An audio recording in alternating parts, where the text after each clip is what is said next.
पूजा दिन मंदिर रे पूजा करने समय किसी मौसी मैंने कथा होते सावित्री कहले से समय झील मैंने केते कष्ट करुले केते निष्ठा थिला सेमान भितर केते बलिदान देइछंती केते जीवन में संघर्ष कर झील मैंने कौन जे केवल सुअ केवल फोटो उठेवा सेल्फी रे से माने सावित्री कहले रही जाती पूजा करुली कथाटा भारी मन को बाधी गला मौसी पाखक जाए कहले मौसी गोटे कथा कहबार आज्ञा देवे मौसी टी अबाक कहले कहना झील कौन कह बोले मौसी आप भूल कहले जे केवल से समय सावित्री माने कष्ट करथिले संघर्ष करथिले जीवन में बहुत सारा बलिदान देथिला एबर झील माने किछि करू नाहे बोली एबर झील माने उच्च शिक्षित हेले मध्य निजर परिवार हित पाई निजर परिवार खुशी पाई चारिकांत मध्य बांधि होई जांती आजिर सावित्री जदि बाहर को जाए ना काम करने गोटे पाद बाहर रखिले गोटे पाद घर भितर थाए ए जेमिति 9 ରୁ 6 काम करेंगे पुणी घर को आसी घरे धूप दीप संध्या कर रोषे कम लगी जाती स्वामी को कौन पसंद पिला छुआ मैंने कौन काले टिफिन ने पुणी रेडी कर होमवर्क कंप्लीट है ना ना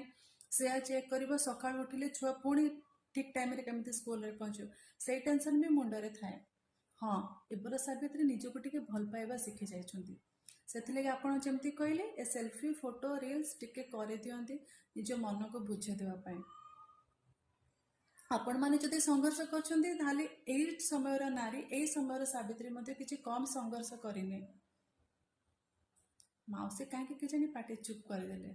से बुझी पारे बोधे से टिके कोटे भूल अच्छा मो पुणी कथरे कथा मिसई कहली मौसी जदि सेते बेले सावित्री निजर स्वामी को जीवन जमठार लड़ाई कर आनी पारा ना ताले एबार सावित्री मध्य किसी कम नुह जदि दरकार पड़े ना स्वामी हर पादरे पाद मिसेक से ठिया हेबार शक्ति सामर्थ्य से निज पाखे एकजुट करके रखी डरी जाए कहबनी चल ये कम छाड़देव अन्य कम करवा हाथ हाथ मिसे कह तुम्हें डरनी मु तुम सहित अच्छी ये हूँ आजिर सावित्री मौसी पार्टी बंद करदे से बुझीपारे से पुओटी भूल अच्छा मौसी कहले झील रागिलु कि कथा मन को धरिलु पिचकिना हसीदे मौसी आमे परा नारी आमे परा वसुधाठू भी अधिक सब सर्वसहा बोली कहुए एत छोट मोट कथा गुड़ा मन धरले हम ना चलतु पूजा करवा आज परा सावित्री